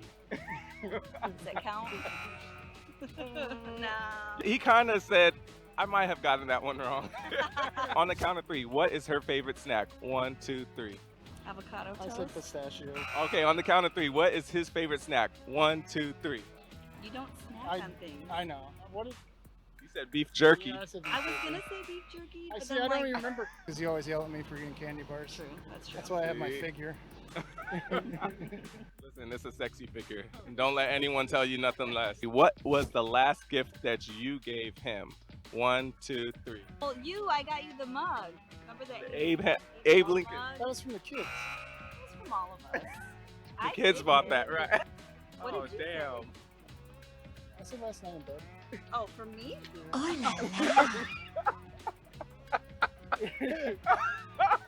much. I love it. This is what 12 years of greatness looks like, all right? Do you sleep with the air conditioner, fan, or heater on? 1, 2, 3. AC or fan? I said no fan. I didn't know. I guess the question was any of them. We do have the AC, but yeah. What is your guys' pet name for each other? 1, 2, 3. Babe. Yeah. There we go. That was one we just had. We knew for sure. Well, like we always called each other babe, and then our kids picked up on it. They're like, babe. I like that, babe. Hey, babe.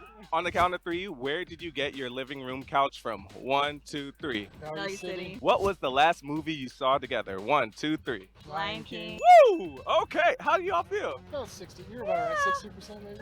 I give a little 50. What does immigration take? They are very hard, so they probably wouldn't give you as much as we would give you because we're a lot nicer. But I think that was amazing. I think this deserves a nice big kiss. Aww. Awesome. You guys are my new friends. Wisconsin never fails. Brad Squad, amazing, amazing couple from Wisconsin. Married 12 years. How well do you think they did? You know, I'm always biased because I enjoy them, but I want to know in the comments what you feel. And Brad, do you think they passed?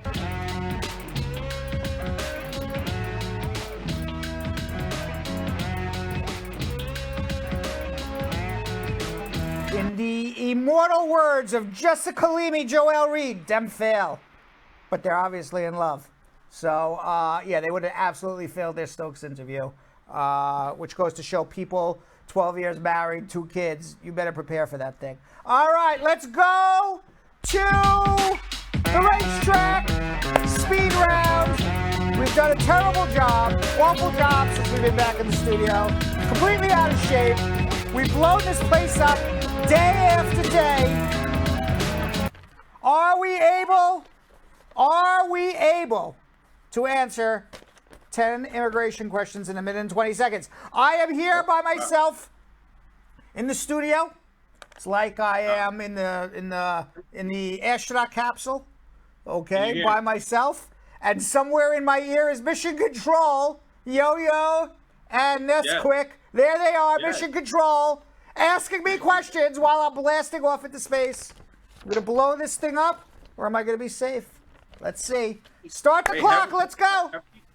Have we won any this week? No. You've blown me up day after day. I'm not giving up though, yo. Today's the day. All right. Hump day. Let's go. Hey, if I have a court hearing, is it compulsory I get a lawyer? Yes. It's not compulsory, but you don't want to be deported, get a lawyer. Any updates on I-485 interview? Nope. I have a pending VAWA, but when consulates open, can I get a H-1B stamp? Not right now. There is no H-1B. Can I come into the office and talk to you about my immigration case? You can call the office and talk to me about the immigration case, 1-800-529-5465. Can a work permit be expedited? If so, what's the cost? $10 million. I don't know what the cost is. You have to have a really good reason. I-130 approved. How can I adjust status with derivatives? How can you adjust status with derivatives? File an I-485. What's your specific case? I have no idea. Can you help people who came here illegally to the U.S. if they were married to a citizen? Yes. I'm in F1 in the U.S. and would love to study nursing. Is there any way I could be sponsored by an agency? Perhaps. N400 interview November of last at Federal Plaza year. Still haven't heard from USCIS. Can you help? Yes. What if I give birth to a visiting visa? What rights does the child have? I knew that was going to happen. I knew that was going to happen. All right. I'm not even going to comment, guys. What was the last question? What was the last question? What if I'll say, you give birth on... Yeah, what if you give birth on a visiting visa? What are the rights the child has? The rights? Your child's a U.S. citizen. You screwed up your visa because you committed fraud, but the child's a U.S. citizen. All the rights of a U.S. citizen. All right. Comments of the day. So, comments of the day.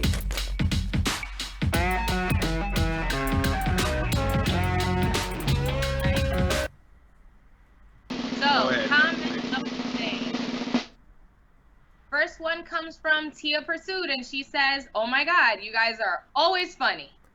Very good. That was a good one. Tia Pursued, though, is her name, probably. Right. Yes. Second one comes from Deshiva saying, it's men's night tonight. They came out strong tonight in the call. That's true. That is true. Okay. From one of our loyals, Lisa Bling Rose, the world's record has been broken. Man night with the callers. Congrats, Uncle Brad. Oh, another one. But you know what's interesting? Statistically, more men watch YouTube, and statistically, more women watch Facebook. I don't know why, but that's, at least for Brad Show Live. That's the stats. Yeah. Interessante. Very interesting. Yes. Right. All right, guys. Carlene, Dainty Ever Blessed Stewart, saying, thanks for who you are, Brad, which is the best lawyer ever. Wow. Thank you very much. Thank you very much. All right, it was a fun show, guys. I had a good time. Yo-Yo, good time? An amazing time. Y'all could hear me a lot better, so that's always good. Boss lady? No, it was a good day. Good it was day. Hump Day. It was Hump Day. You know, all right. Yo-Yo got a new mic. All right, don't forget to ask your boyfriend the question. We can talk about it next Wednesday. I will. All right, I'm going to be asking that question. Summertime. Ask him what happens in the summertime. Well, he's on his way home. I'll ask him. You can ask him. Woo! All right, everybody. We'll see you all tomorrow. Thanks for watching. Have a great night. So, Sam, as part of the production, we have to say this disclaimer at the end of the show. Do you mind reading it for me? Okay, but you know, Brad, I have to do everything around here. It's bad enough I've got to remember everything that happened on the episode from the previous day. Forget it. I'll do it. The proceeding was information only and not specific legal advice. Consult an attorney about your individual situation. Prior successful results do not guarantee a similar outcome in the future. To make an appointment with the Spar and Bernstein law firm located at 225 Broadway in New York City, call 1-800-529-5465. That's 1-800-529-5465. Easy to remember, 1-800-LAW-LINK. That's 1-800-LAWLINK.